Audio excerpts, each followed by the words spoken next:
Hello, everyone, and welcome to an Unearthly podcast. It's our first episode of the new year, and it's time to talk about Christmas 2012, snowmen, and strangely anachronistic women who seem to be Mary Poppins.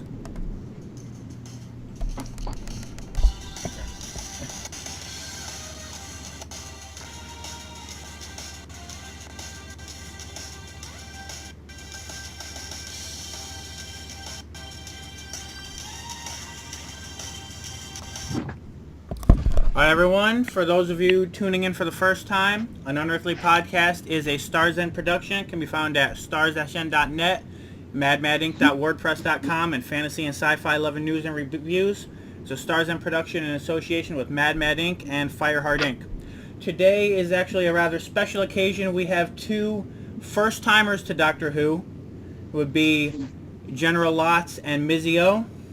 Yay! And of course, I'm also here with Ronson and Mad Matt. Hello! Hi. Fireheart and Flynn were not able to make it today, and of course, I am the man in black. Randy, would you like to take it away with the recap? Alright.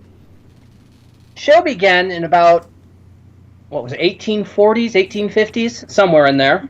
1842. 42, thank you. 42, yeah. You have a young boy building a snowman while other children are playing out there. His parents urge him to go play with the others, and he says he doesn't want to. They're silly. As he turns to leave to walk back to the house, the snowman says, "They're silly." And the boy turns around and stares at the snowman, as the snowman also says... He was kind of surprised that Gandalf was inside his snowman. Yes, it was the voice of Ian McKellen, yes. And basically, as the snowman continues to mention they're silly, and he would be better off without them, he says, "What do I have to do?" Cut 50 years into the future, where you see men scraping off snow from snowmen and putting them in jars labeled GI. The man, now played by Richard E. Grant, is of course the adult version of the boy we saw earlier. As he walks down a street alley, he's confronted by two people, a young lady and a veiled person who turns out to be the lizard woman we last saw halfway through season 6. The Victorian lizard detective and her companion, apparently now wife. They confront him kind of on what he's doing, and he's very elusive on the subject, comparing her to Sherlock Holmes, which was being written at the time. We cut to a young lady in a bar serving drinks. She steps out. She sees a snowman. She asks a passerby if he made it. He says no. Turns around. It's the doctor, looking very Victorian. She tries to engage him further in questions, and he answers to an extent, and then tries to leave. She follows him. He gets in a cab, a horse-drawn carriage, and takes off. She manages to catch him, lands on it, and he's not happy about this. So, he and his henchman, a Santaran who we last saw dead in that same episode in Season 6, are trying to get her to have her memory erased. The doctor apparently has a worm that can do this. I mention this because it is important to the episode later on. Oh, yeah. Mm-hmm. Follows a few minutes worth of comedy as Strax tries and fails to extract the worm without losing his own memory. Losing, I think, about 3 hours worth of his own memory. And then it turns out they can't, because now she knows that the snowmen who appeared and tried to hurt them, that she has to think them away to stop them. Apparently they are psychic and respond to thought. So the doctor drives off, leaves her with her memories, or he walks off, has Strax escort her back to where they found her, which she's not buying. So when Strax takes off with the carriage, she's already left it and follows the doctor. The doctor reaches a small area, I think in either a park or a cemetery, I couldn't tell which. Park, there was no headstones there. Okay. And pulls a ladder out of nowhere and climbs up into the sky. She, after a little bit of trying to regain the ladder, follows, and climbs up a long spiral staircase into the clouds. And there she sees a very familiar-looking blue box, which, after she wanders around a bit, the doctor pops out of it, and she hides and then flees.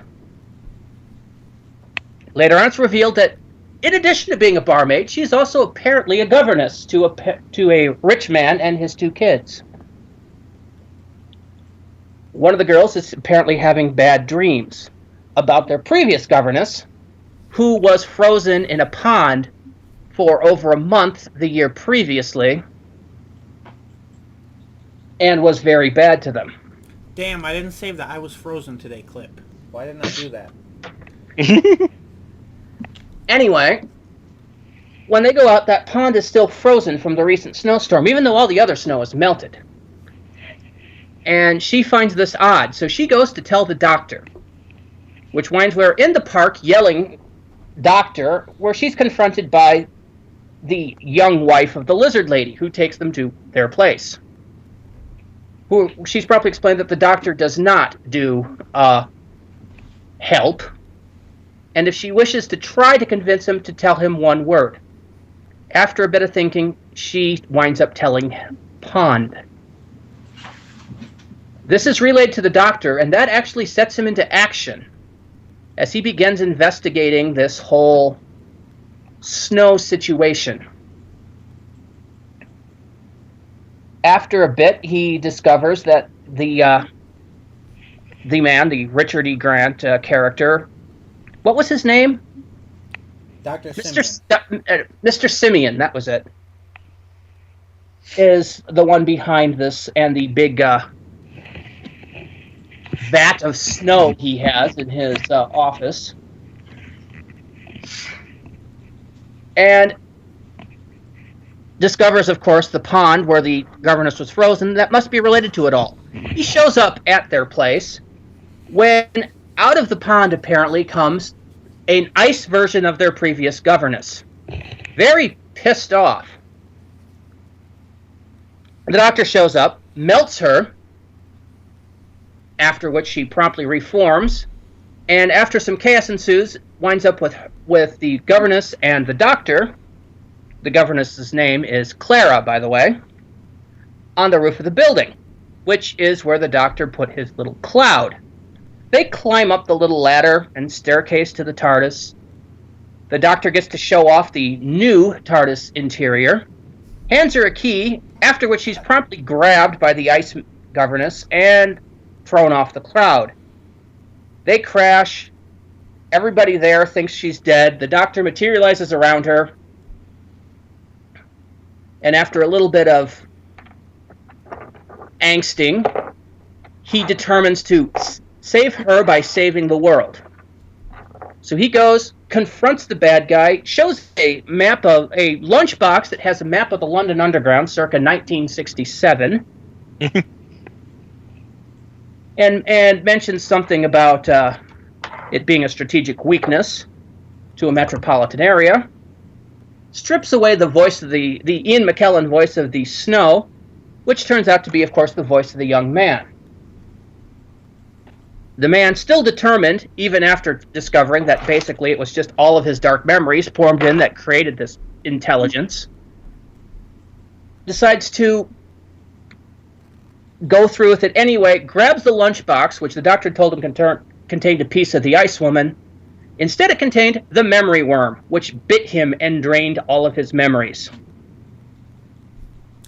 This turned out to be a tactical error, as he thought this would also destroy the intelligence. It did not. The intelligence decided to try to use him as a puppet. However, meanwhile, back at the house, which was covered by this mysterious snow when they attempted to rescue the Ice Woman, the bad guys, I mean, everything was looking grim for Clara. She shed a tear, and the family was crying. The psychic snow picked up on this, and it turned into rain, which caused the ice to melt. Yes, saltwater rain. Which caused the ice to melt, and apparently destroyed, well, or at least disembodied, the intelligence. Victory. Doctor. However, on his way back, Clara dies. But before she dies, she says some very strange things. Words that the Doctor had heard before in Asylum of the Daleks, being spoken by Oswin right before she died. And that actually turns out that the person's name was Clara Oswin Oswald. Mostly the same name that we heard from the person in Asylum who had been stranded on the Alaska. Souffle Girl. It's of note that Clara also, in her her first visit to the TARDIS, asked for a kitchen so she can make souffles. So the Doctor deduces that even though, having been with both of them and seen them both die, that this is somehow the same person. And convinces himself to go off and look for her. And that's pretty much where the episode ends.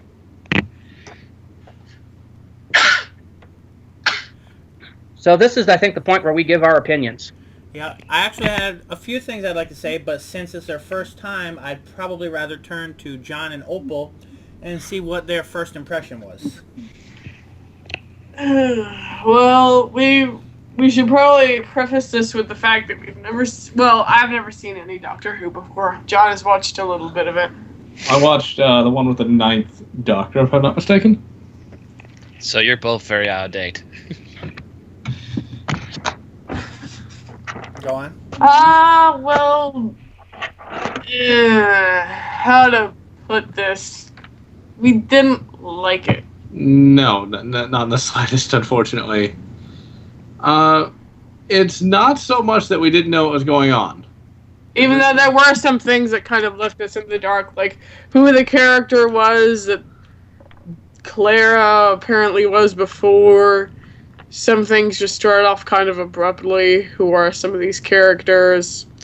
It's just that the effects were bad, the humor wasn't funny, the story was whacked as fuck. And, well, the dialogue was not very good. Even if we did know everything that was going on, that wouldn't help much, unfortunately, because the story was snowmen. Snowmen. Evil, toothy snowmen that looked like crap. It had nothing to do with Christmas. They just shoehorned that in. It wasn't the Christmas special, it was the snow special. Not to mention the fact that, okay, if you have an enemy that is a snowman, what happens when it's summer? Okay, I'm just putting that out there. He explained that. The Doctor did mention that. That's why they needed that's why the snowmen were abandoned in favor of the human host. But they were still ice people. They still would have melted. Ice melts. And then, if he transmits it through snow, what about the tropics? That's my question. What about Australia? What about... What they mentioned was, it started with the snow, and then the whole point was to capture the human DNA so they could create humans. Here's a better... Which ultimately failed. Why couldn't you kill these things? How hard is that? I mean... And even then, it's just a lot of the stuff that took place made no sense. Why did this woman start following the Doctor in the first place? Why is she just obsessed with... I don't remember that from whatever season it was that I saw. I mean, and then Strax. What the hell was that? That has got to be one of the worst costumes I've ever seen in my life. It was a Sontaran. Sontaran, they've been around since the third Doctor, dude. It doesn't mean it was good. And then the CGI was quite literally some of the worst I've ever seen. I can understand they had a low budget, but if you have a low budget, don't do that. Don't make an animated ice woman that looks that crappy. Just don't do it.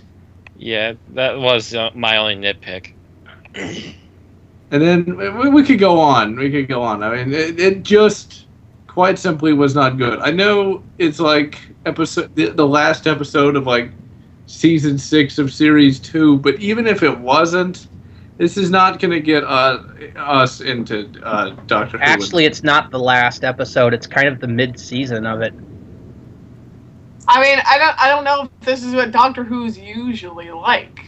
Because if it is, I just don't think it's the type of thing I'd be interested in. I don't know if this gives the wrong impression of it or if it's a nice representation, but... I think you're getting the wrong impression because actually, Honestly, there's a okay, the lot. impression I got from this was that it's a really silly, humor-filled, hokey, special effects-filled show whose stories are completely random and make no sense. Ever. You've never seen Classic Who, have you? That is kind of the point.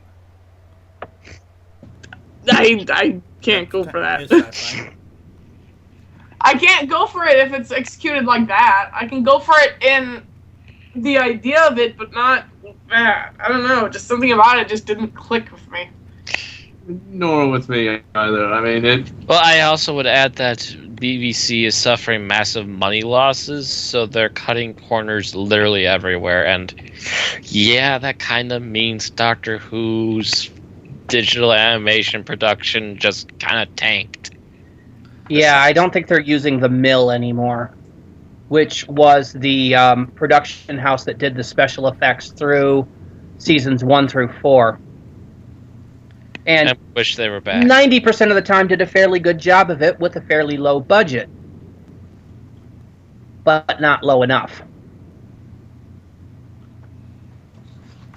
But in the end, even if the special effects had been good, the writing really just sort of let it down. I mean, evil snowmen. And there's a bunch of logic flaws. I mean, I guess that's to be expected. Dude, you seriously going on the evil snowmen? We've had to look at little fat babies. So it gets worse. It always gets worse. The snowmen weren't evil. The snowmen were just constructs. I'm not sure where you're getting. Although, In essence, they were. Defense, the adipose weren't actually evil. What the show was going. Well, the impression you get is basically on the surface evil snowman. I do disagree with the title, considering that the snowmen basically only appeared early on as like a scare tactic, and then were immediately removed. Yeah, when someone but thought at them. Moffat didn't want it to actually mention the intelligence or great intelligence, because that was supposed to be his big continuity bomb. For those of you that don't know, the Great Intelligence was something that the Second Doctor fought way back in 1967. Okay, so it definitely that's a definitely reference. connected to the whole Yetis thing. It's not just a fan. Oh yes, piece oh put yes, together. Oh, yeah, that's it was right. It was definitely connected to intended the that Yetis way, and everything. no doubt about it. Okay. yes. In fact, There's no way from evil snowmen. Unfortunately, it just comes down to evil snow. One at a time. The Snowman itself is basically him looking at the titles of the old Doctor Who serials and reading them wrong, because the first one that he thought it was the Abominable Snowmen, of course referring to Yetis. But he just decided to go, "Hey, snowmen, idea."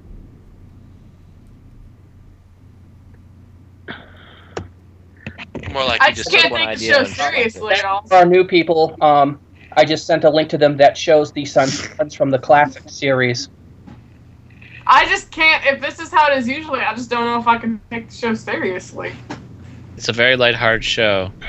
Oh yeah, there's the old Santarans. Yeah.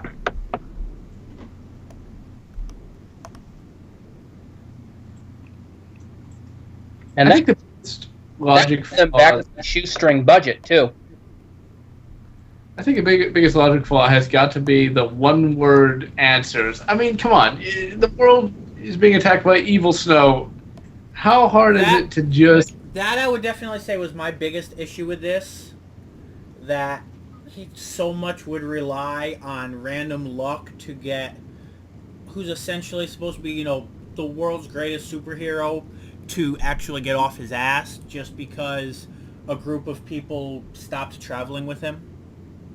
As a matter of Yeah, fact, that's another thing kind of pissed me off. Why was he such a dick throughout the whole Okay. And this is something I wanted to talk on because this was something that annoyed the hell out of me.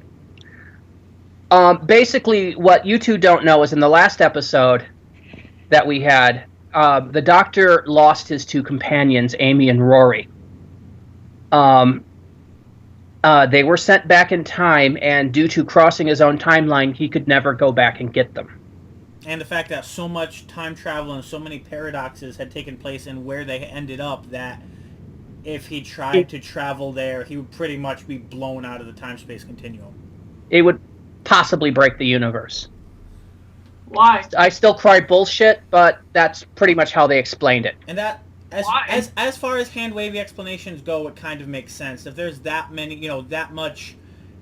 Saying why? If there's that much, that many paradoxes and that much time changing going on, a sentient, time machine that takes up, that is a very physical presence in the realm of time, is going to have trouble traveling through it, just like trying to send a plane through a hurricane. Planes don't do very well in hurricanes. That's Basically, same there's concept. some bad guys that, quote, kill people, unquote, by sending them back in time and feeding off their potential their potential time energy. They were basically setting up a farm in 1930s New York.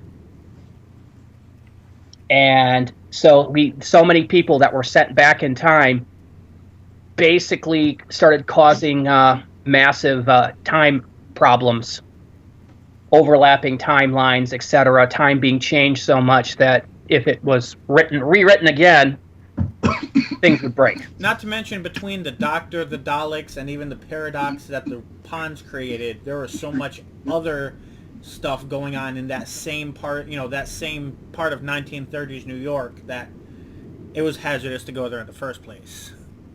Yes. So because of all that, he couldn't go back and get them. So by the time he discovered this, they were already dead. So that's what supposedly led him to this emo state of him deciding to isolate himself from the rest of humanity, pretty much becoming what Gallifrey was in the original series. We just look upon the world, we don't interfere. It would have been nice if they had explained that a little bit. Now, the thing is, this is a horrible episode to come in on, because it was just loaded. Because I think like, at least the impression I got was that this was supposed to be a major starting off point, especially with new opening, new TARDIS, new companion. That's the reason why I agreed to watch it for this, because Right. I remember you telling me, it'll be perfect because you'll be new and they're gearing it towards new people. And Right. Apparently it's not. If I may interject, Stephen Moffat it's not really a good jumping on. It's not really a good jumping on point because there's so many long, deep references, and again, going as far back as the Second Doctor. That's about what I was about to say before I was interrupted, Matt. That this was so loaded with continuity, both from the previous two series and from the Second Doctor era, that anybody coming into this fresh is going to have a good chance of what the hell's going on here. I can see that, but I'm kind of seeing it as, I could be wrong, but I was kind of looking for, I'm looking at it as, unless you watch the trailer, most of us didn't really know what was going on with Vastra and Strax and everything, so continuity didn't help that.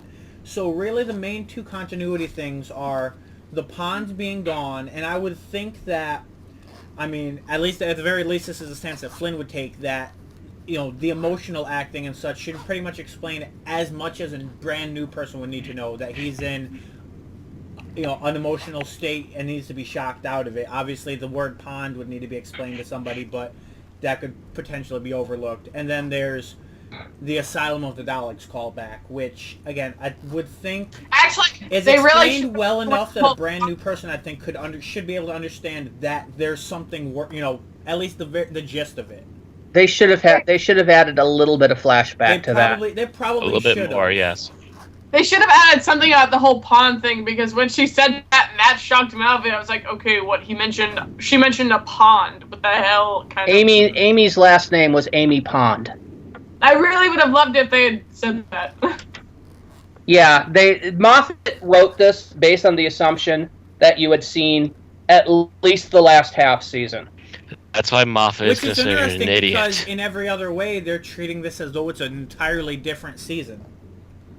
It's really, Moffat's not the best writer for this series. Confounding because they really made a point of making it stand out, making it very separate, but at the same time he turns around and writes the episode in such a way that if you treat it the way it's advertised, you're going to be lost. Makes me wonder if Moffat and the production and the executive producers are seeing things completely differently. It wouldn't be the first time. Possible. Yeah, it wouldn't be the first time. Look at the later Doctor Who's. To be honest, as far as a Moffat episode of Doctor Who has gone in the last 2.5 years, this one wasn't that bad. Oh yeah, You this know, was definitely an in improvement terms of compared Moffat to. scripts, yeah. In terms of a Moffat script, yes. All right, I'm gonna And go. I am the first one to admit I liked Stephen Moffat better when he was just a writer for the series, coming out with 1, maybe 2 episodes over the course of a series. Yeah, as a producer, he's overworked himself, and Yes. this is definitely one of his better ones for the last year. And it makes me really wonder if we had ever gotten Russell T Davies to just write 1 or 2 episodes a year instead of coming straight out and being the head writer, if Davies' episodes would have also not suffered as much. Possible. Right. Well, if you notice, I mean, I would say the ones that he put the most effort on, which would be the ones featuring the Daleks, I mostly enjoyed. Oh yeah, he put a lot of love and effort into bringing Daleks back. And that was the second least favorite episode for me this season. No, I'm saying series. I'm saying the Well, we're various talking about Davies Dalek episodes. So like the the three episodes in series 1, the 2 or so episodes in series 2, you know, so on and so forth from there. Since we're mentioning the writer, go ahead. You could almost see his manic. You can almost see behind to his manically writing in that first series when the Daleks showed up, because they literally got permission to use them at the last minute.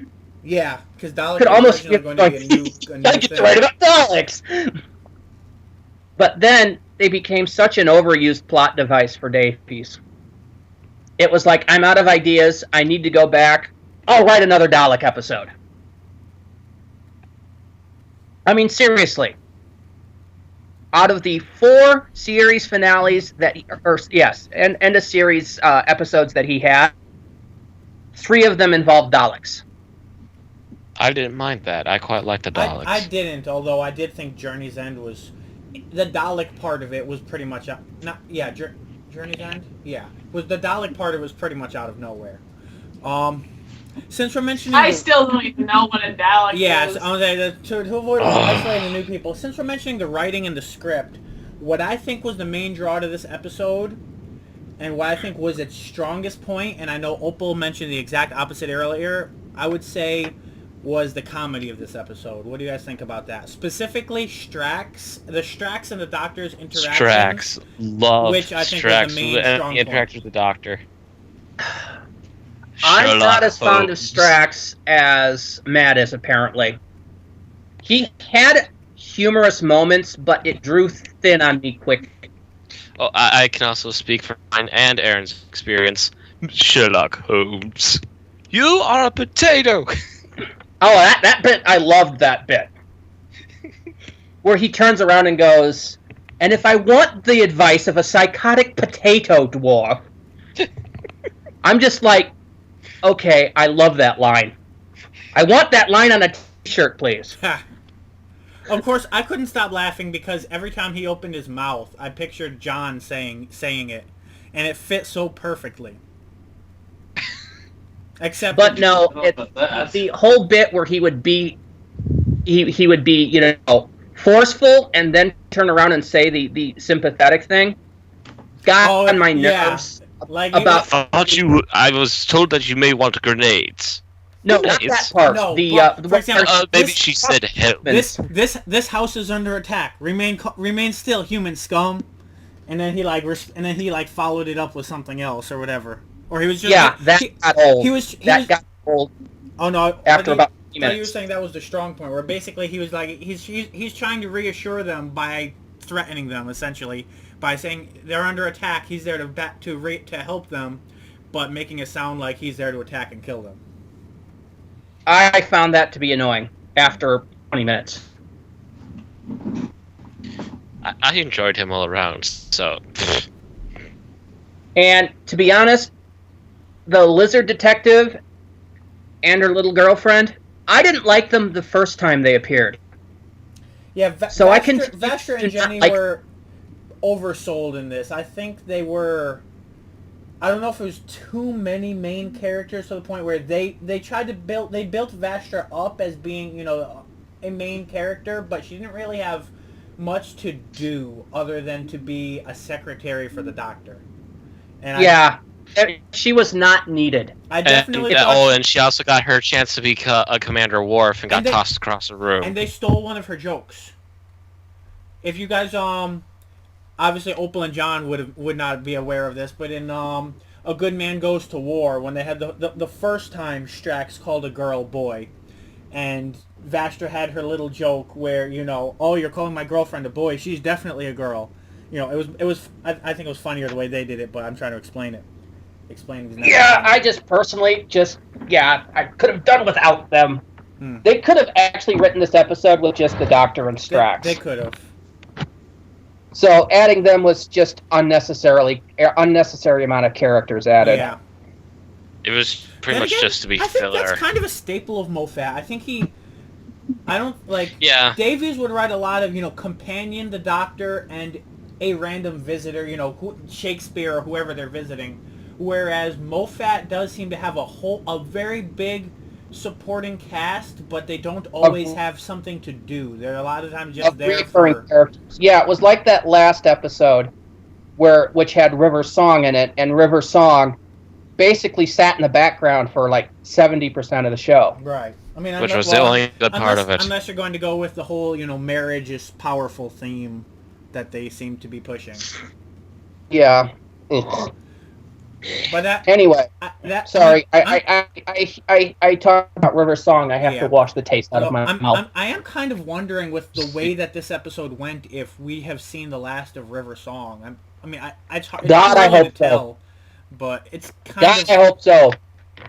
I can only pray. Because I am kind of wondering. The fact that. Meanwhile, John and Opal have not a clue what we're on about. Right. Anyway, the fact that they had to have another companion who decides to kiss and flirt with the Doctor.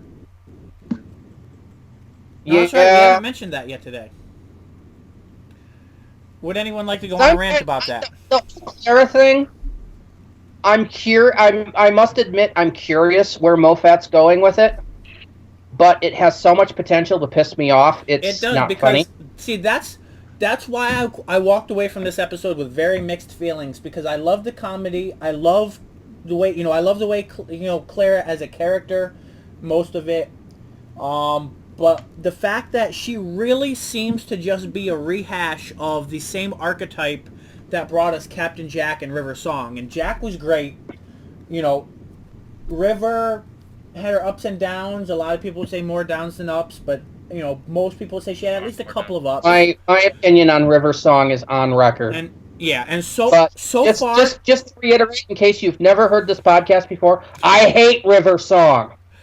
Clara has the upside bonus of, well, I would say she's cuter than Jack, but the girls might disagree. Definitely cuter than River. I don't think anyone would disagree. She's witty. She's not a Time Lord, ergo we can forgive her for a few things. We don't know she's not a Time Lord because apparently she can die over and over again. And that's where you really start to think, okay, how are they going to drag this character through the dirt and make us hate her? Or are they going to let a good thing be and let us enjoy her? The thing is, also, I should mention that this is not the first time we see a person die and a copy of them come back as the same actor. May I add that the servant woman from the second episode when the series first restarted also later became a main character for Torchwood. Yeah, and they actually addressed that. Yes, they do address that, but that's a little different because they're not going with the whole, same character, same, like even, well, I forget who I spoke with this. I'm trying to remember who I. Damn it! I spoke with somebody about this, but basically the fact that Clara is essentially acting like a modern person who just happened to live in the Victorian age versus in any way, like she obviously knew how to act Victorian because she did when she was being Mary Poppins, but other than that, she pretty much acted like a person plucked from the modern day and stuck there, essentially, which is one of the reasons why I'm really thinking, she's some sort of time traveler, at the very least. Even that doesn't answer the questions, Bill. I mean, she died in Asylum of the Daleks. Twice. No, she died in Asylum of the Daleks, Matt. I mean, Yeah, well, Now died she's again. died again Well, in here's- this episode. I mean, that's If I that's might that's what I'm interject saying this at the moment. very least. Okay, go ahead. Okay, her dying in this episode at least this didn't seem consistent with the series in general, just because if he can travel through time, couldn't he, like, go to the far future where there's a cure for falling from a great height? I mean, seriously, that should have There can't be a been cure handled for in falling from a great height. There can't be a cure for having your insides liquefied by force. You can't go back and fix that, no matter how much technology you have. And they tried You that would because they think did. so. They did mention that they were using, highly advanced technology with no. I don't think they ever mentioned where it came from, but they were Well, she probably died and they brought her back, but not long enough. But she wasn't able to stay back. It couldn't heal her enough. If that technology was probably Strax's, Bill. If you remember, That's it's a 6th season episode with him. Strax He is was as a nurse. actually a nurse. Yeah, he was a nurse. Before he died, came for- back to life and got Right. his memory For fucked up. John and Opal, I'll explain. Centaurans are a warrior clone race, as is mentioned in the episode. For losing a battle, Strax was punished and forced to become a nurse, which is essentially the greatest dishonor for their species. In which he gained breast implants, which allowed him to lactate, and medical technology. You didn't really need to add that bit, Bill. True, but that was a major part of. That's qualifying Nurse. under TMI. Well, he can produce magnificent amounts of lactic fluid, so apparently it's important to him. You have the memory for the very quick bits of the series. Isn't But that still, the point? it would make sense for the Doctor to, like, take her to, like, the year 5 billion, which he did, and there should be some sort of medical technology that could regenerate her internal organs or allow her to have some sort of consciousness transfer. I mean, the option of time travel was open. That the whole series is based But around that time still travel. takes Why? time. But that still takes time. It- And she wasn't. It takes time, and he is currently locked into this continuity chain. So if he went up, took half an hour, come back, he's still part of this continuity. He can only come back about half hour later. Yeah, his time. The TARDIS isn't exactly a to the second time travel device, which do exist also in this isn't universe, exactly but reliable. they're very rare and very unstable. It's basic. TARDIS is also not reliable. Right. For example, the 11th Hour, which is definitely a superior introduction for new fans than this. Yes, it is. But That's still that's an example his of era. twice he left saying he would come back in 5 minutes. The first time he came back 12 years later. Is that correct? Mhm. And the second time was a year later, right? A year or two, yeah. Yeah. So you don't have very fine control of the TARDIS, except in very rare circumstances. Or more to the point, the TARDIS has a mind of her own. Yeah. I see. She has admitted to it. It's about as reliable to get. Basically, it's about as reliable to get where you want, when you want, as a Millennium Falcon.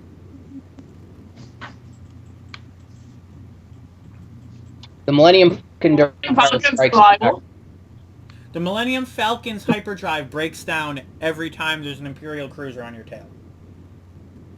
No, only during Empire Strikes Back, Bill. Worked fine in Jedi, worked fine in Star Wars. Never worked until the last 10 minutes in Empire. Because they didn't have R2 there. But we're not talking Star Wars. Right, that was, We're talking yeah, it was an analogy. Yes. But, yeah.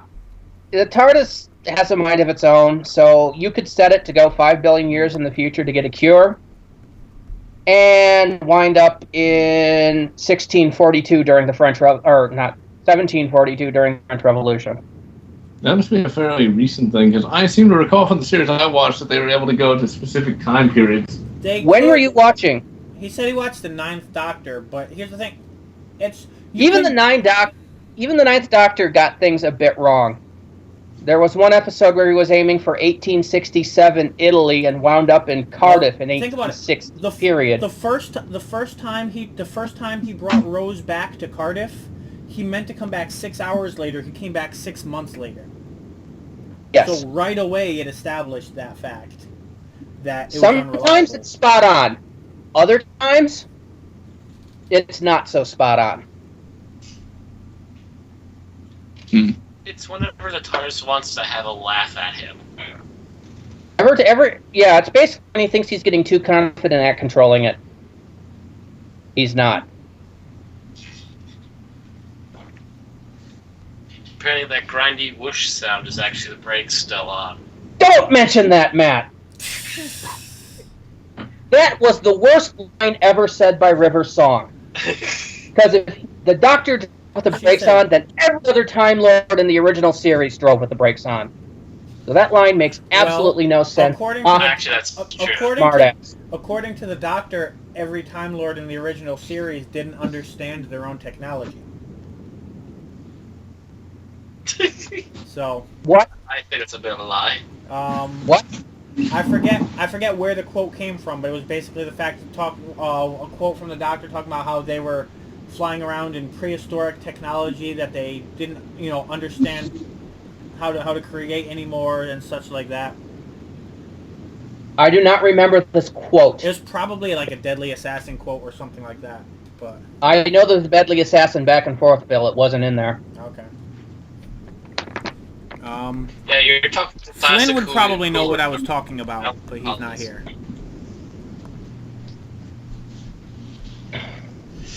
You're talking to the two remaining people who have seen a lot of Cloud Who I don't remember this line.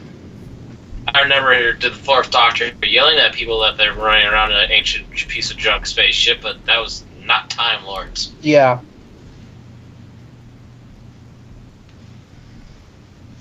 Anyway. The point is... Oh, actually, do we have a point? Where were we? Trailed we off. had been talking about Claire. We had been talking about Claire. Oh, and then John was mentioning... he was mentioning Clara's death, so it's still kind of on the topic of Clara. I was going to say something, and then I forgot what it was when we discussed that point. I was kind of discussing the fact that where Clara's strengths lie and where bad writing could ruin her. Yes. Yeah, I perfectly agree with you there, Bill. Yeah. My opinion on Clara right now is... Oh, that's right, and I've been responding to Matt's point about Gwen. And right. No, more specifically, I was responding to the idea of her being a time traveler or what. And I definitely think there's more to it, which is why I think it's either a Jack or a River Song scenario or something in between. But at the very least, I mean, let's say bare basic minimum. She died in the Snowmen, had some sort of time travel device that brought her to the future to escape dying somehow, and then the last time she finally died would be in Asylum of the Daleks. Now that sounds a little too Except that doesn't explain what she was doing in the modern era, does it? Yeah, like I said, that sounds a little too coincidental to me, and would probably be, an that sounds too simple to me, especially for Moffat. That's too simple anyway. His writing is usually complex to the point of breaking past complex to being actually nonsensical, or at least on the verge. So yeah, I do think there's more to it than that, but I was just saying bare minimum. Yeah, that's the one problem with Moffat's writing is time at the bare minimum. Although, does she travel physically is the question, but it's too early to discuss Clara. Right. We don't know. We don't know. Do not have enough information. All we have are questions, and we can theorize, but it's pure speculation. Until dawn breaks, so... Yeah, we'll need to wait until the second half of the series before we even get a thumb on it, provided Moffat doesn't actually wait until the next series to start explaining this, if he does at all. Yes, which is another wonderful trait of his writing. As far as we know, she could be the universe's new Kenny. Yeah. Which is unfortunate because we just got over having our own Kenny. In the name of He could wind Rory up Williams. every episode of the upcoming series, and the Doctor has to find her again. No explanation. It's just how it works. Mm-hmm. And that's when I start buying my plane tickets to go smack the crap out of Moffat. And that's where the character would officially be ruined, and that would be very sad because she at this point I still would maintain that she is a good, enjoyable character, but she's very much on the verge of. It would not take much to ruin her as a character at this point, just because of the contrivances and the repeating plots that are already surrounding her. But since this has gone a bit more of a negative tone than even I expected, because I thought I felt more negatively about this episode than most people, what do we think worked? I mean, I described the comedy, which Matt agreed with me. Anything else we think worked with this episode? I love the new interior of the TARDIS. Oh God, yes. Oh, I appreciate you saying It's that. gone because back to the classic look. I love it. Yes, it is I actually like it even better than the RTD era TARDIS. Damn it. It is such a harken back to the classic Doctor Who TARDIS. Sure, they still have the column that goes all the way to the ceiling. I can live with that. I do think it's a little over the top in its flashiness. You know, the way the lights go and, that kind of thing. Mm-hmm. But even so, the console itself is beautiful. Yeah, I think it looks good. And I was trying to play the second Doctor's response, but apparently the quote is just not loud enough to get picked up by at least sound clear through the mic. Okay. So I'll be adding that in post. I'm sorry, you have to wait on the quote because I am talking! Sorry. Sorry, had a 10th Doctor moment. No, that was the 9th Doctor. The 10th Doctor said, I'm not listening. 10th Doctor, Christmas Invasion. Really? Oh no, it was 11th Doctor, Pandorica opens. Okay, so Yeah, so it's appeared 3 times. First it was the 9th Doctor yelling at a mountain of Daleks. Then it was an old guy yelling at the Doctor who responded, and I'm not listening. And then it was the 11th Doctor yelling at multiple fleets. Yep. Yes. Anyway, yes, the new TARDIS is beautiful on the inside. I hate to say it, he stole some of my ideas. I'm mildly pissed about that. Because the only person up till now I've been able to say you've stolen my idea was to Russell T Davies, who would occasionally do something with his plot arc. It's like, I was going to do that. Now I can't do it in my fiction because that's going to be just repeating. Damn you! But yeah, there's some portions of the new TARDIS design that are just like, I was going to do that. I like that they have the blue lights back in the center console. I like the fact that the base console itself is now cleaned up and less cluttered looking. And they propped actually has hexagons. switches. So here's a question. Would you guys think that he redesigned the TARDIS so that we couldn't have any more issues like, what are the names of them? I'm assuming you've both seen Time and Space? The minisodes? Yes. Do you think that was an inspiration for his changing the console room around? No, I just think he had a lot of time. He's been going on in Victorian London for God knows how long. So you don't think mostly you don't think it had anything to do with skirts being seen from below? Surprised he doesn't have a new screwdriver too. Yeah. John and Well, Opal, I'm sure as quickly as they get sick of the coral look, he was also getting sick of the steampunk look. Yeah, I really did not like the 5th and 6th series TARDIS interior. I like the Russell T Davies one so much better, and this take Russell T Davies one, and the best portions of the classic Doctor Who TARDIS. I agree with that part. Yes. I mean, I haven't really seen a TARDIS interior that I did not like straight up at all, but I definitely think this is a great way to merge the old and the new. Mm-hmm. John and Opal, was there anything? The only thing that would have been that would have even added a little more touch if they'd had a little harken to the movie era TARDIS. As much as people hate the Doctor Who movie, would you rather the fireplace or the clocks? What's that? Would you rather the fireplace or the clocks? Just that cavernous console area with the rising spires. That's actually where we first actually got the TARDIS that had the center console, the center column that went all the way up. Was we first saw that in the movie. So I guess even there, there's part of that as a throwback. John and Opal, was there anything about this episode you would say you felt worked? I know you mentioned some of the things you didn't like. What would you say would be the best or at least bad part to you? That is really hard. Really hard to say. Yeah. You can say that Clara was cute. Opal's not going to murder you in your sleep. No, I would even agree that she was cute, but I mean that wasn't really enough to save the show itself. No, I mean I guess she was a decently strong female protagonist, but that's nothing really special anymore. Not only that, but she was the only cute chick in the show. There was no other one. You don't think Jenny was alright? I mean, Who? Jenny? I don't know. The other human girl? That's the lizard lady's companion. White. Nah, I honestly didn't think she was that. I thought she was a bit plain, to be honest. Yeah, well, I'm just saying, because she was saying like no other female was like even remotely. I don't know. I don't know. She wasn't ugly, but I agree that she was just sort of meh. Then again, she was one of the two characters that were just sort of there. Yeah. She really didn't have enough screen time to really be worth being there. I'll definitely agree with that looking at it. Yeah. What were you guys think?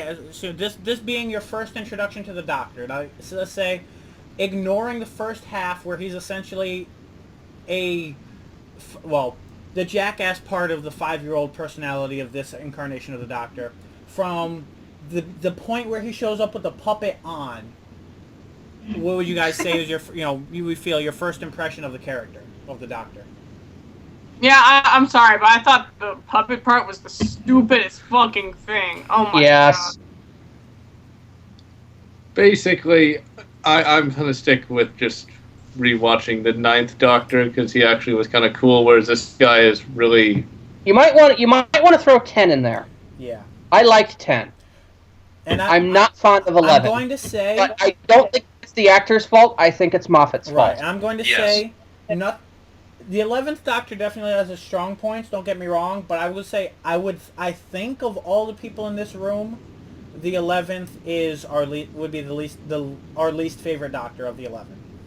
Correct me if I'm if wrong. Flynn was here, he'd be arguing vehemently on this. Flynn, I think, is the only person of the of our group that would disagree with me there, I think. Yeah, I want to back Matt Smith as the Doctor, and there are definite moments where the 11th Doctor shines. The problem is that we have Moffat heading this thing, and Moffat doesn't seem to know what to do when he's not doing Tenet. This season, the writing has been very inconsistent, which has made for a very unlikable Doctor, because one minute he's a 5-year-old who can't stay still for 2 seconds. The next minute he's another 5-year-old who's moping and throwing a tantrum, and another minute he's another 5-year-old who refuses to accept facts. Can I take a moment and address that, by the way, Bill? Sure. The whole Dr. Emo bit was what really annoyed me about this, because of the fact that, yes, okay, he'd lost Amy and Rory. They still lived a good long life. Yeah, they lived another 40-some-odd years after they left. Why does this hit him so much harder than, say, Donna Noble, who he was forced to erase her memory of her time with him? Or his granddaughter. Rose, who was lost in a parallel dimension. Or Perry, even, if you go back to the classic series, who either was lobotomized and used as a brain vessel for a reptile creature, or married a barbarian king. Or Adric. Very happy as a barbarian king. Or Adric, who freaking blew up and died, as we covered in Earthshock. What is it about these two that makes him decide to turn his back on the universe? Stephen Moffat has overemphasized the importance of these characters in what has been now a 1,000-year life of the Doctor. Yes, they're his companions, they're his friends, but he's lost companion friends all the time, and it hurts. It's affected him, but never to this extent. Now, one could argue that it has been the last 7 seasons that we've seen starting to back up on him. Because he's lost Rose, he's lost Donna, and now he's lost these two. And as he lost Rose and Donna, you saw him become more remote and emo-y. But you also would see him bounce back. Yes. During specials and whatnot. You know, he would gain some perspective he never after. turned his back on the universe before, and it just seems to be so exceedingly out of character for him. And that's why, that's also why I was specifically saying ignore the first half, because the characterization on him was not very good there. Focus on the second half in terms of, you know, what you think I'm of just the saying, character I'm as a just new pointing character, this you know. out as another issue with this Right. episode I had. That was what really irked me the most about this episode. So, Randy, what was your favorite thing about the episode, or anything that you thought worked at all? Other than the new TARDIS, Sir Ian McKellen. When I realized that he was voicing the voice of the Snow, i.e. the Great Intelligence, I'm just like, what? Oh yeah, I quite enjoyed that Gandalf myself. here? Yeah, I'm sitting there going, oh my god, that's New Zealand Gandalf. in time. That was literally my response. And of course, now that they've had Ian McKellen in the show, Christopher Lee has to be sitting back and going, okay, I need to get in this now. He really does. Especially since it's twofold now. Ooh, Because I got an idea. has had two rivals as an actor. I got an idea. When he was Christopher Lee reprises Randy Dracula finish. for Doctor Who. Let me finish, Matt. Back when he was acting in the 50s, 60s, and 70s, Christopher Lee's rival was Peter Cushing, who in the 60s played the Doctor in the movies. And now his current rival is Ian McKellen. Mind you, it's a friendly rivalry. It's just, how many geek things can I be appearing in?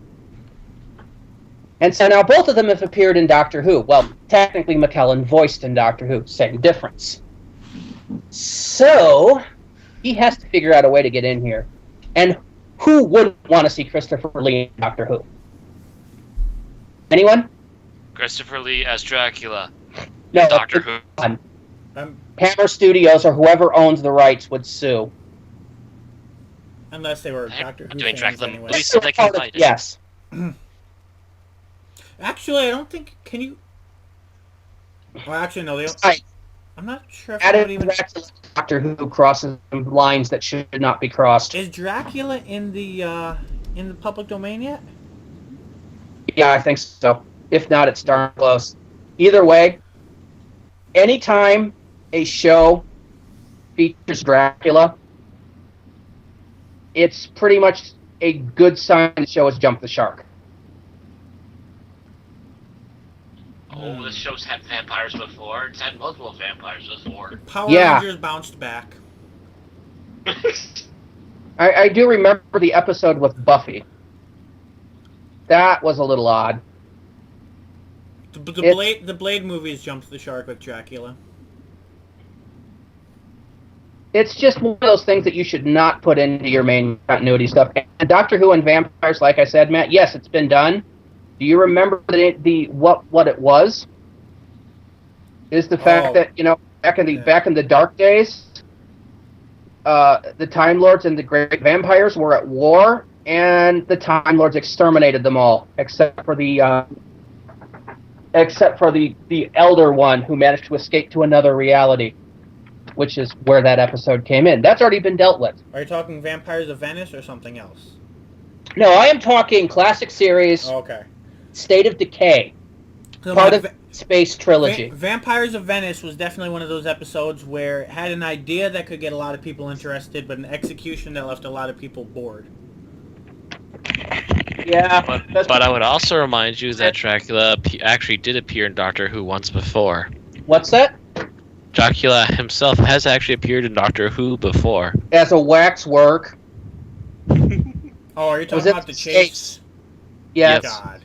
Yeah, that was ridiculous. I mean, well, the ridiculous part about it was that a Frankenstein statue could beat up a Dalek.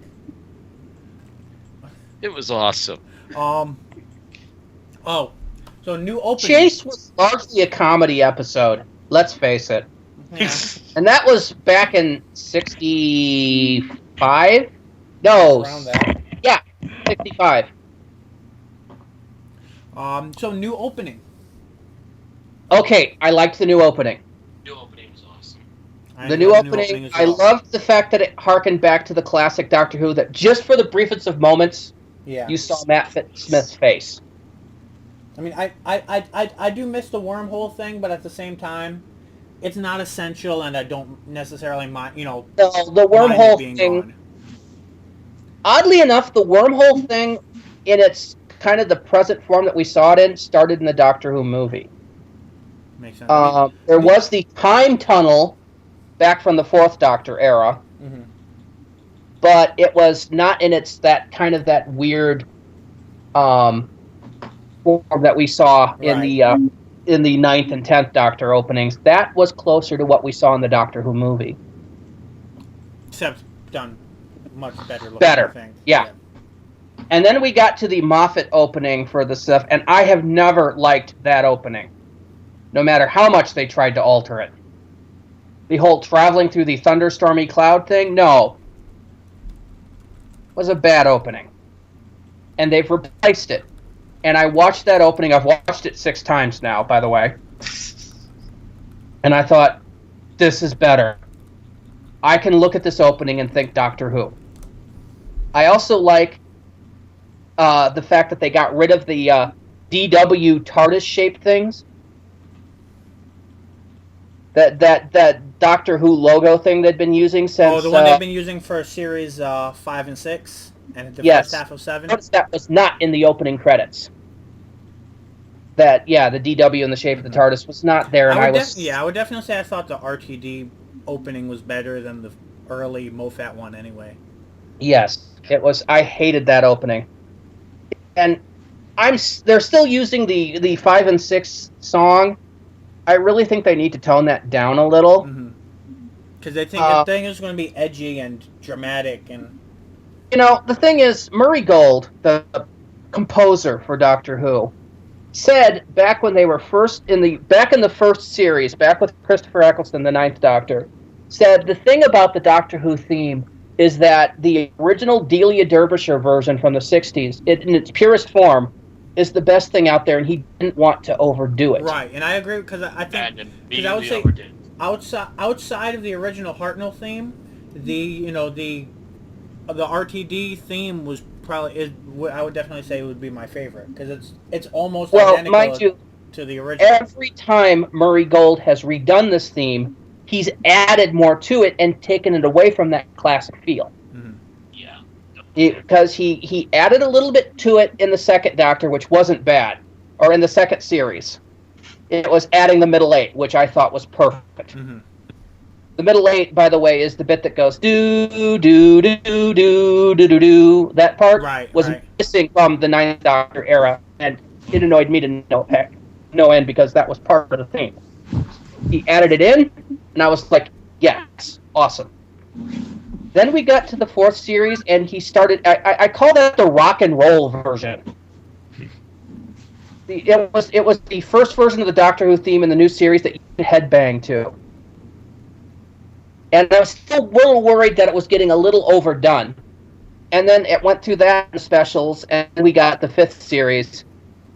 And this overblown orchestral bit with lightning strikes and stuff, and I'm just like, Murray, what are you doing? If I remember, it actually sounded like one of the middle ones from the classic, except dialed up to 11. It was like, I don't know if it was like the 6th Doctor or the 5th Doctor or one of them, like just taking... it was one of them that had more to it than the others, and then it was just like cranked up to 11. Yeah, to me, it's like, Murray, what happened with keeping it to its purest form? Mm-hmm. Seriously, guys? Tossed out the window. Yeah, it's just he kind of tossed it out the window. Lame. I still say, oh god, what was their name? I forget what their name is, but they did an alternate opening for when Doctor Who first came back. Orbital? Orbital, yeah. They should be doing the music instead. I don't mind that. I don't even know if it's... Are they even still together? They've done a second version of the opening theme. Yeah, I know, but I don't know. They might have broken up since then. I think they only did that about a year ago or so, but... Oh, no, they originally did it in 2005. Opal and John, since I realize you're left out of this conversation, I'm going to grab there's a few videos of all the Doctor Who themes together. I'm going to link you if you're interested. Yeah, we're kind of bickering like a bunch of old men now. We're not really bickering so much as just like talking and reminiscing and yeah. being a little random about it. They broke up in 2004, Matt, shortly after they turned in that theme, but then they reformed again a couple years ago. Ah, and that's when they did the redo of it. I betcha. Because I remember the remake of their attempt at the Doctor Who thing came out not too long ago. They did a version of the Matt Smith version, oddly enough. Mm-hmm. Sorry, I tend to wiki things when I'm not sure of information. I'm the same way. God help us if Wikipedia ever went down. I would be without my facts. Well, I tend to more resort to like a fandom-specific wiki. So if it's like anything related to a Doctor Who anything, I would go to but some looking up information on the band Orbital, who just did a cover of the Doctor Who theme. Probably not going to be that big on the Doctor Who on the index file. Kind of depends, because some fandoms are really, really up about that, and if you make something even remotely related, they'll grab it and put it on the fandom wiki, and some just won't. Some will only put out official releases. The difference between casual fans and hardcore.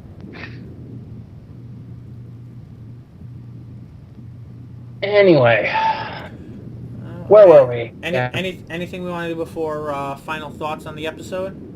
Let's see. What have I covered? Covered the Dr. Zeebonist. Check. New TARDIS. Check. New opening. Check. Another thing I actually liked, and you could take this or leave it if you not, was Richard E. Grant. Oh yes. He played Mr. Simeon, the bad guy. I think Matt Smith overpowered him enough that he was a largely forgettable villain to me. So the thing is, you know the history of the man? Richard E. Grant has played the Doctor twice in unofficial things. Okay, well, yeah, okay.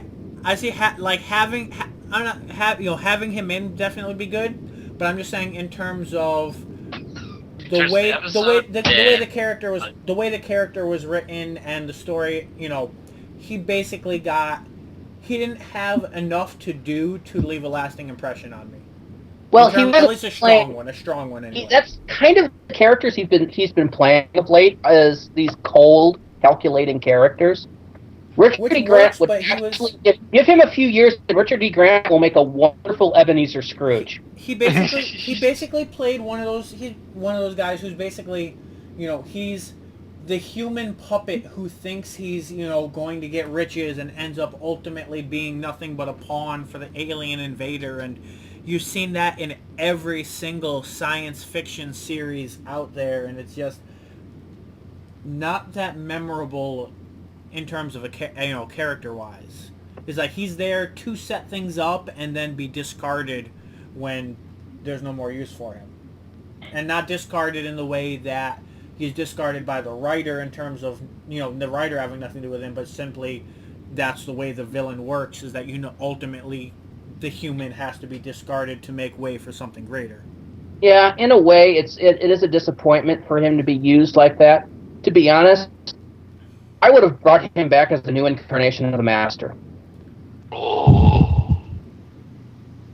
Could you imagine that? A cold, calculating, sneering? It'd almost be hearkening back to the original Master. Yeah, I Oh, can see that. I would love that to happen. Although, And that's kind of the same way I feel about the second series episode, School Reunion, and how Oh. they use yeah, Anthony Stewart Head. he'd be good for that. Yeah, he would have made a great reoccurring villain. Ultimately, in my mind, I have this idea of Christopher Lee as the Master, and that's just such an awesome idea that I really an don't want to awesome displace idea. it. It's awesome, It but would- won't. It would never You happen, have to but- call that one under will not happen. It would never happen, but I don't want to displace the idea until I have to. The reason I say that is the fact that A, Christopher Lee would want way too much, and if he did it, it would have to be a one-shot role. It would which be a means one-shot, he's yeah. the Master again. Yeah, and furthermore, he's already complaining about even leaving Britain anymore. Imagine What? having to constantly come to the studio. Doctor Who The is studio's not a big deal. It's in England. Yeah, He just it's like- doesn't want to fly in a plane, Matt. That's his He thing. doesn't He's want to worried fly flying in a across the plane at world age. to New Zealand. That's a little different than, taking a bus to Cardiff or whatever. Mm-hmm. Are they still filming in Cardiff or? As far as I know, they're still filming in Wales. That, as far as I'm aware, has not changed. Whether that'll continue to be happening depends on whether BBC Wales still manages to function with the reduced budgets. For those of you that don't know, talk about the reduced budgets, is the BBC used to be partially funded by the British government, kind of similar to the way public television is here in the United States. Very recently, Parliament, recently being within the last year and a half, Parliament voted to cut their funding drastically, if not completely. So Which I would like to think means that they're going to take a lesson from American and Japanese programs and all of a sudden start producing tons of Doctor Who toys for fans to collect. But I'm not sure. There's some very specific licensing issues certain hoops the BBC has to go through to be able to produce things like that. just because they're government related and whatever. Or? Yes, because they're considered a functional part of the government. Mm-hmm. I am wondering if the BBC is being worked to be privatized, which means how Doctor Who airs will change, because that means that they will become a commercial station like our CBS, NBC, or in England like ITV or Dave. And that will change. That would change a lot of things with how Doctor Who is produced. Mm-hmm.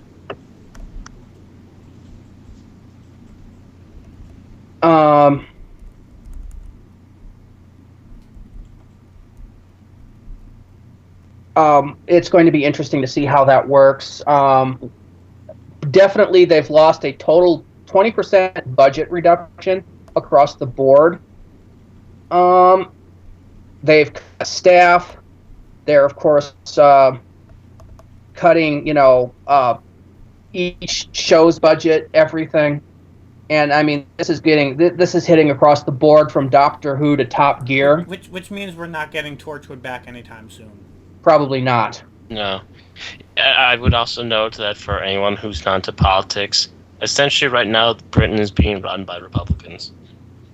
Well, conservatives. Don't say Republicans, Matt. That's pretty much the image that has been painted to me by British people. I don't think so, I've talked because to. gay marriage was legalized. By fiscal conservatives. Mm. Well, that's what I'm Britain saying. runs That's a different way than our Republicans. government, but that's another subject. Let's not get into politics anyway. True. Before the But- final thoughts, John and Opal, since we've been talking a lot about, BBC, Doctor Who, and stuff that we discuss on the podcast every week, have you guys had any questions, anything piqued your curiosity, anything about the episode you just still don't understand, you'd like explained, or anything? At this point, not really, simply because I mean, since I'm not going to watch the show, I guess there's probably a little point in having things explained to me since I'm probably not ever going to watch another episode. So Yeah, so it goes for me. We'll see that later this month, because I would definitely. I mean, I was going to wrap this episode up with some recommendations, but I would definitely not say. Never let any one episode of Doctor Who deter you drastically, because every episode is drastically different, and I definitely would have some recommendations that, especially, knowing you personally, I have some things I think you would very much like to see. But don't make me regret having you come down here for 2 days. As well, but to any other new fans, I guess I would like, after we do final thoughts, there's gonna be a brief discussion on that. But Doctor Who has an extremely wide range of appeal, and this being, to me, the historical episodes. I mean, these aren't the same as the historicals period that they used to have that had no fantasy or sci-fi elements, but still, I tend to find the ones where they travel through history to be among the weakest episodes of the new series, at least. I don't know if Randy and Matt agree there, but really, it really is hit or miss. Yeah. Ninth Doctor era, I liked the one with Charles Dickens. with Charles Dickens. I liked that. I didn't hate it, but I found it to be one of the weakest of the season. I watched that episode, and to me, it's like, oh my god, it's like classic Who all over again. The one with Shakespeare, I wasn't as fond of, but I didn't actively dislike Let me it. put it this way. Aside from Love and Monsters, the historical episodes are probably the only ones that I have not gone back and watched since I finished watching. See, Love and Monsters is the only one I absolutely despise. Right, it is, but I'm like, I would say I can't think of a single historical episode, unless it was set off of Earth, that I went back and watched after having completed the show. The Doctor Dances. Okay. Let me rephrase that. Anything before the 1900s, then, or anything before World War II, because the World War II ones I'd probably all gone back and watched. No, that's still technically considered historical. It is. You're right, and you caught me out on that. But I would say anything before World War II, I don't think I've gone back and watched unless it was off of Earth. There hasn't been that much. I mean, other than the Charles Dickens one, There's been I think one or two. The Shakespeare one. There's been one per season. The Van Gogh, Shakespeare, Charles Dickens, Vampires in Venice, the werewolf one. I like the werewolf one. Oh, the werewolf one's awesome. The werewolf one, it was all right. Dude, it was the best werewolf we've seen in CG in Yes, over it 2 was. decades. The werewolf itself was good. Maybe I do need to watch it again. I liked the episode overall. The other one was, and this was half future, half past, was the one that took the one with Madame de Pompadour, which I have mixed feelings about. I haven't gone back and watched either. Yeah, Like I said, that's kind of a mix because it both takes place in the future and in the 1700s. So. And I'm sure people who hate the Doctor's relationship with Rose love that episode because it's right in the midst of Rose and the 10th Doctor, and he's going off with this girl he just met, too. Yeah, that's part of the reason that it kind of hit me as odd, because it was also very out of the blue. Yeah.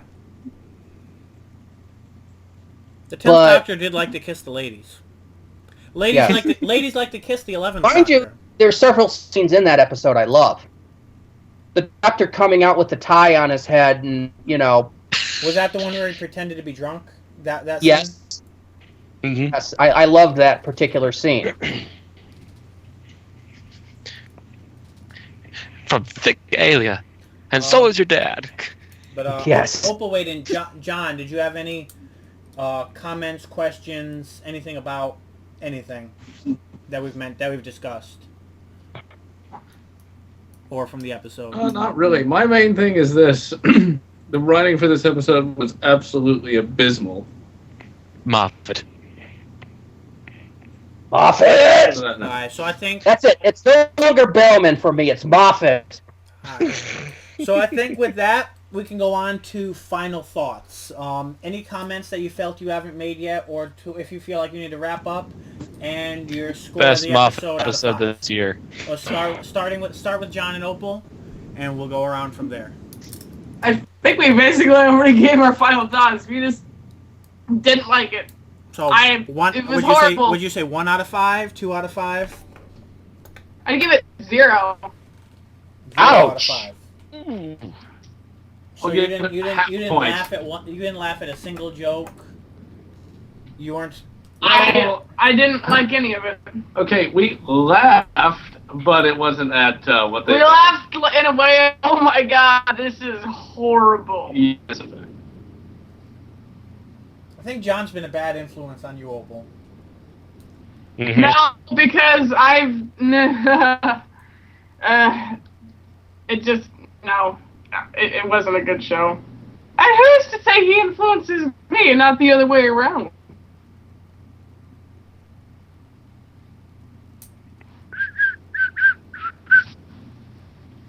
Because I don't know John's taste before I met him, so.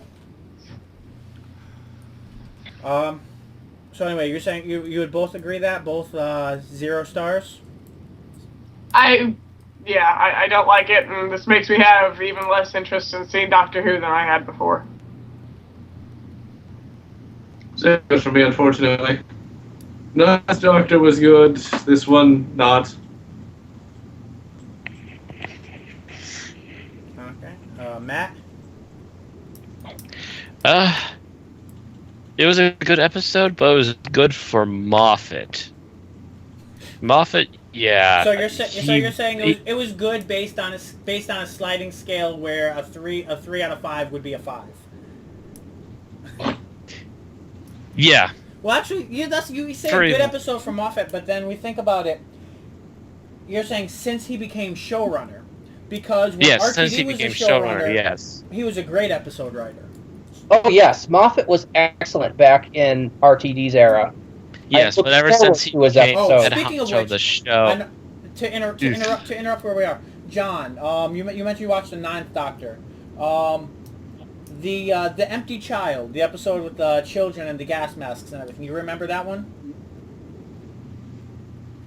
Vaguely. You know, Let's be actually, saying that- then again, you're not a horror fan, but so what was your opinion on that? Because that was the same writer for perspective. That was the same writer 5 years ago.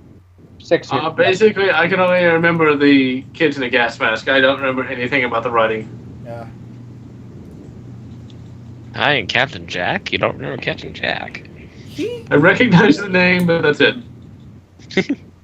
He became one of the main characters in the season. No, he actually was an on and off main character Yeah, throughout on the and off. RTD's era. I'm like, he didn't really become a huge main thing until Utopia. Well, I mean, he was there for the rest of the 9th Doctor season. He was there, but he was basically a supporting person. doing better than Mickey. Yeah, this is true. Mickey really got hit his stride in the following season. Yeah. All right, Randy, what's your final thoughts? Well, like Matt, this is a good episode for Moffat, which is not saying much. It's better than Asylum of the Daleks, which, as you know, I really disliked. It's better than, what was the last one? Angels Take Manhattan, which you really loved, didn't you? What? I said, which you really loved, right? Right. Loved as in despised? Yeah. That was worse than this. And we've lost Matt, but yeah. Yeah, it's worse.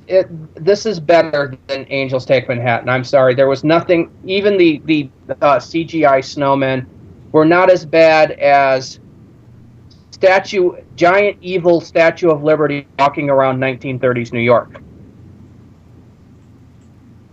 I'm sorry. That was still the low point of this season for me. I can't argue with that. But A Town Called Mercy beats this out hands down. Yes. That's still a high point of the season. Yeah, that is still a high point of this and series. I'm going to go probably same as you and Matt.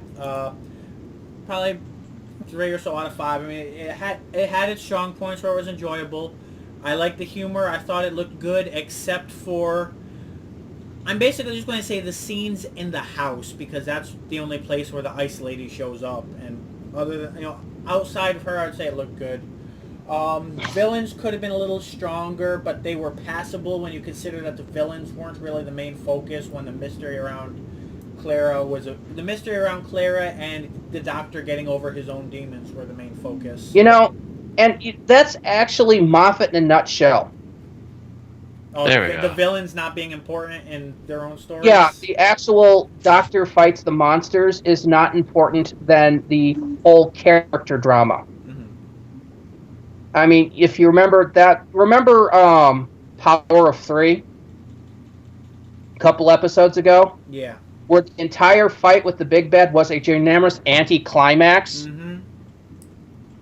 to the character development between Amy, Rory, the Doctor, and Rory's father. It was just... It's like he only really half puts effort into these episodes, I swear.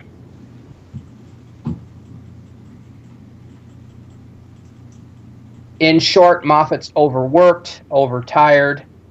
I really think he needs to step down and just become a staff writer.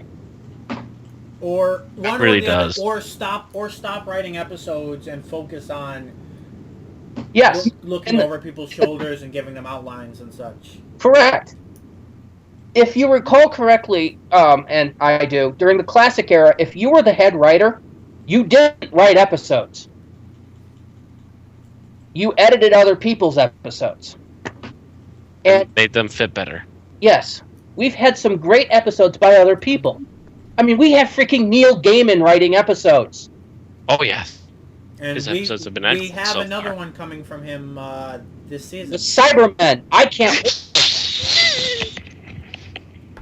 Neil Gaiman is a man that knows his Doctor Who. He's an Englishman. Sure, he lives in America. He actually lives not far from here. But still, he knows. He remembers the classics. He knows his Who, new and old, and he doesn't mind showing it. And yes, I hear he needs to have his episodes edited. That's fine. That's the head writer's job. He should not be trying to write every single major episode. He needs to take a step back, and if he can't not write episodes, he needs to let somebody else become head writer. Mm-hmm. Because, yeah, the amount of episodes he has to crank out a year is obviously cramping his writing style. And The fact that he's doing Doctor Who and Sherlock Holmes now equals, oh my god. Yeah. yes, episodes are going... From what I hear from Shit. Sherlock fans, he's recycling. I mean, I've been complaining today about plots being recycled from past seasons. From what I hear, a lot of his major plot points in recent Who are recycled from Sherlock. In terms of the season, the as far as the character climaxes and whatever, not necessarily obviously the monsters and such, but. So, again, basically he's writing Sherlock Holmes as Doctor Who, only instead of being a Time Lord, he's a private detective. The monsters are not important, it's all about the characters. And matter of fact, he's recycling so hard, he's actually made the Doctor into Sherlock Holmes for a couple minutes. Badly. Badly, yes. And for somebody that should have known Sherlock Holmes, that was annoying, because the fact that, yes, Matt Smith came in with the Deerstalker cap. The Deerstalker was not part of Sherlock Holmes until the 1920s. So that was pure and anachronistic.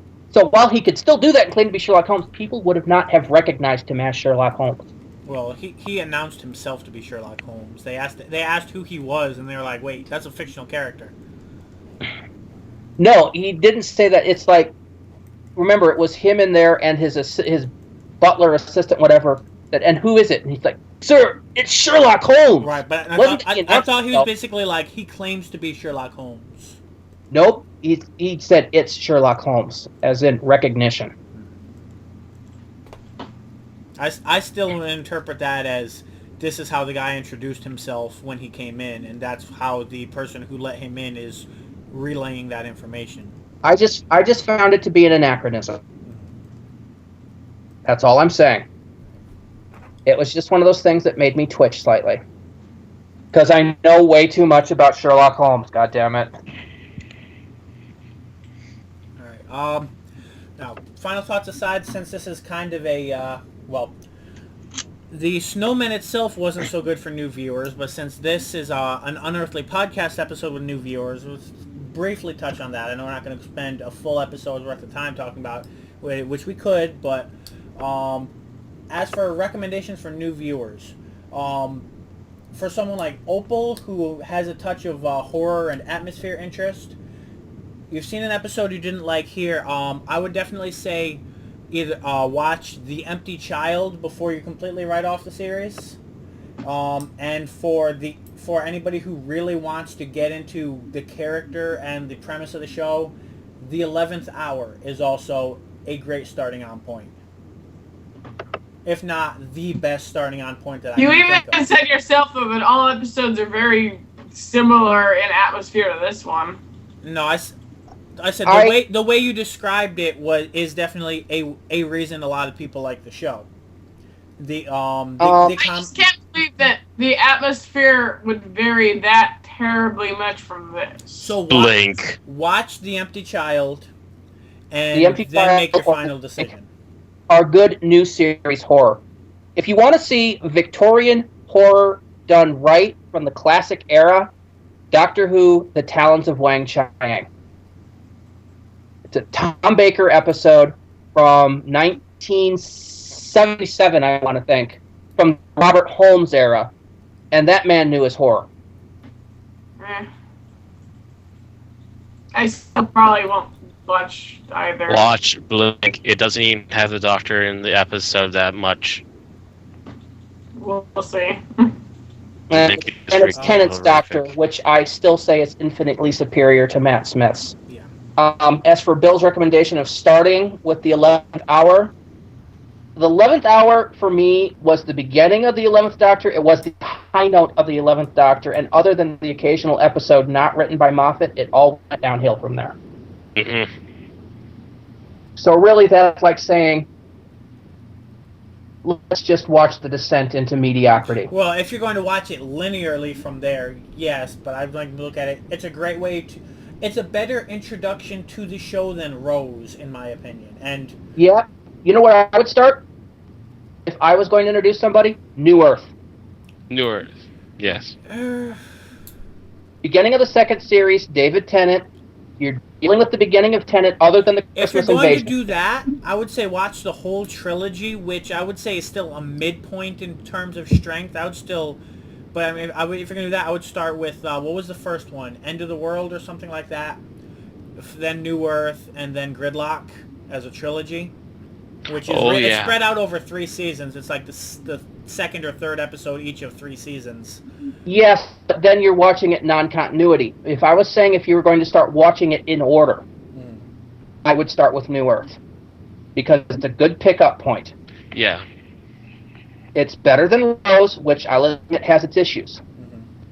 It's a good pickup point because there's not much continuity other than the fact that there's this person that recognizes the Doctor in Rose, and that being the trampoline bitch. And the face of Bo. And the face of Bo. Oh, yeah. But both of those you can get away with not really knowing what's going on. They do explain enough in that episode. Yes, they explain enough that you know what's going on, and you can just continue from there. That means you're talking out of your... Those are better episodes, I think. New Earth is still written by Russell T, which is, again, Russell T had the same problems Moffat had in the fact that he was a head writer writing a crap load of episodes in a year, so the quality does suffer slightly. But he didn't suffer in quality as much as Moffat had. No, he did not slide this far down.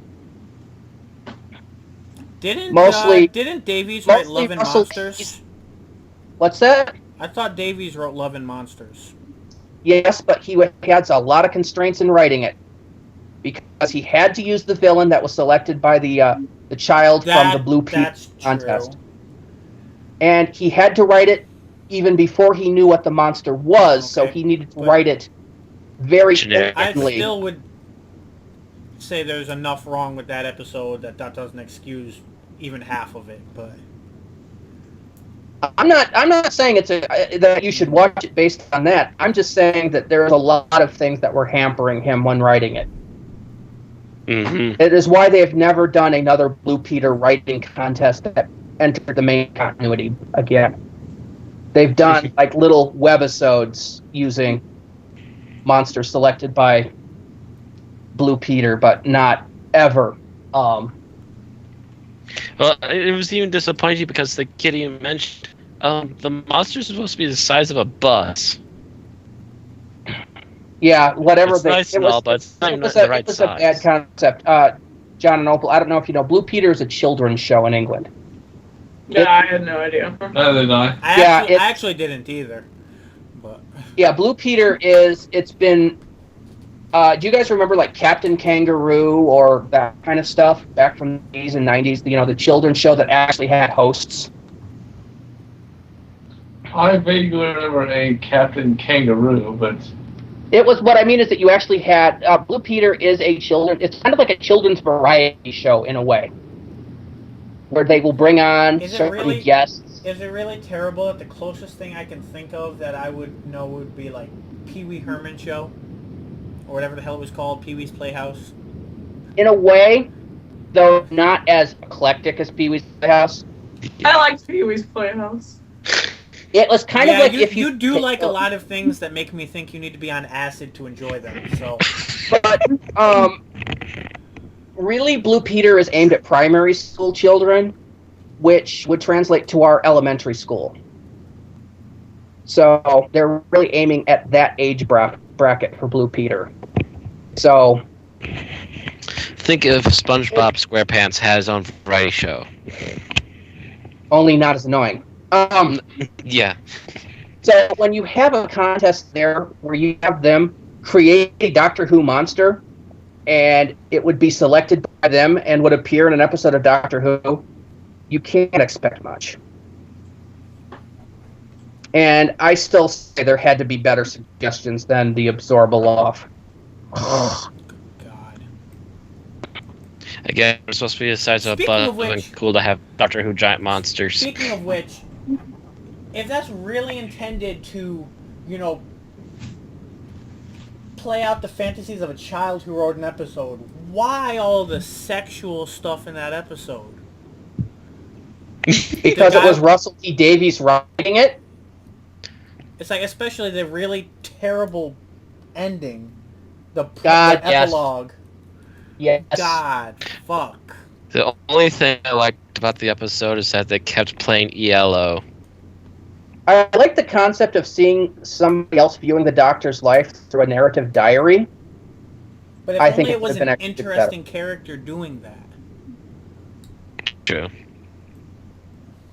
But again, The only good thing about him is that we've he gone liked on ELO. about an episode that John and Opal haven't seen, and actually, They really One I- never should. They probably never want to, ever. that was just not the best episode. But barring that one, most of the Tennant era Doctor I like. Even the specials when he's a bit more emo. There was there was good acting, there was some good writing. I will admit, Russell T tends to use a bit of the Deus Ex Machina reset button answer for his series finales. But that's it. Other than that, I liked most of his stuff. So I never stopped watching.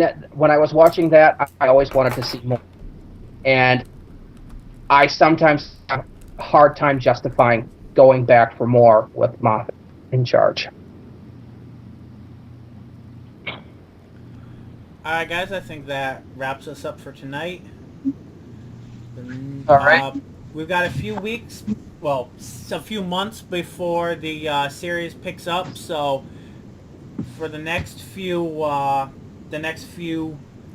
podcast episodes, we're going to be going back in time and taking a look at a bit of the Doctor's history and maybe a few other points of interest.